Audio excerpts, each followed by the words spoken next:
बिस्मिल्लाहिर्रहमानिर्रहीम। प्यारे बच्चों, अस्सलाम वालेकुम। मेरा नाम साजिदा नूर है। आज के इस वीडियो लेक्चर में आप सबको खुश आमदीद।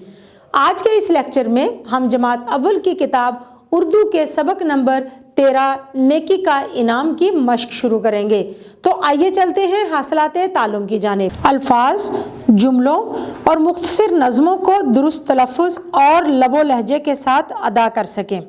तो प्यारे बच्चों, आइए चलते हैं मश्क की जानिब। मश्क में जो सबसे पहली सरगर्मी हम शुरू करने जा रहे हैं वो है आओ समझें। इस सरगर्मी में हम हल करेंगे सवाल नंबर 1। सवाल नंबर 1 है, सबक के मुताबिक दुरुस्त जवाब पर टिक लगाएं। तो प्यारे बच्चों, ये सबक आप लोगों ने पढ़ा, इसका मफहूम समझा। अब इस सबक में से कुछ जुमले लिए गए हैं जो नामुकम्मल हैं। उनको मुकम्मल करने के लिए हमें 4 ऑप्शन भी दिए गए हैं। उनमें से दुरुस्त ऑप्शन का इंतखाब करके, दुरुस्त जवाब का इंतखाब करके हमने ये जुमले मुकम्मल करने हैं। सबसे पहले है अलिफ, असलम को हर रोज़ जेब खर्च मिलता था।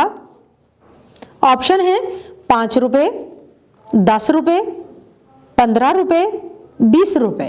दुरुस्त जवाब है 20 रुपये। बे, असलम पैसे जमा कर रहा था। ऑप्शन है किताब खरीदने के लिए, बहन की सालगिरह के लिए, सैर करने के लिए, दवाई खरीदने के लिए। दुरुस्त जवाब है बहन की सालगिरह के लिए। जीम, असलम ने खातून को पैसे दे दिए। ऑप्शन है दूध खरीदने के लिए, फल खरीदने के लिए, दवाई खरीदने के लिए, रोटी खरीदने के लिए। दुरुस्त जवाब है दवाई खरीदने के लिए। दाल, असलम को नज़र आई। ऑप्शन है चची, मुमानी, महल्लेदार खातून, खला। दुरुस्त जवाब है महल्लेदार खातून। प्यारे बच्चों, अब हम हल करेंगे मश्क का सवाल नंबर 2। सवाल नंबर 2 है, सबक के मुताबिक दर्ज झेल सवालों के जवाब दें। अलिफ, असलम हर रोज़ जेब खर्च से कितने रुपए बचा लेता था।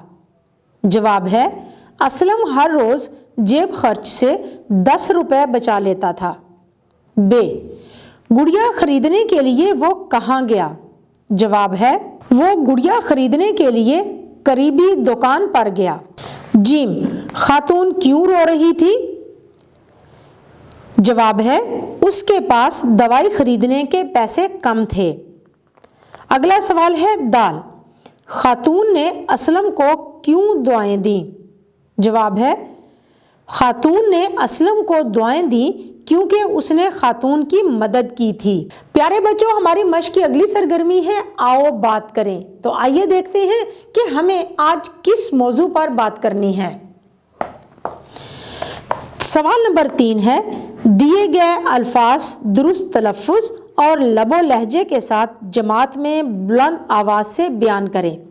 तो प्यारे बच्चों, हमें कुछ अल्फाज दिए गए हैं जिनको आपने दुरुस्त तलफ़्फ़ुज़ के साथ, दुरुस्त लबो लहजे के साथ जमात में बुलंद आवाज़ से पढ़ना है। तो आइए इन अल्फाज को पढ़ते हैं। जेब खर्च, दवा, दुकानदार, खातून, तोहफा। प्यारे बच्चों, उम्मीद है कि आपको आज का ये वीडियो लेक्चर बहुत अच्छी तरह से समझ आ गया होगा। इंशाल्लाह अगली वीडियो में अगले लेक्चर के साथ फिर मिलेंगे। तब तक के लिए अल्लाह हाफिज़।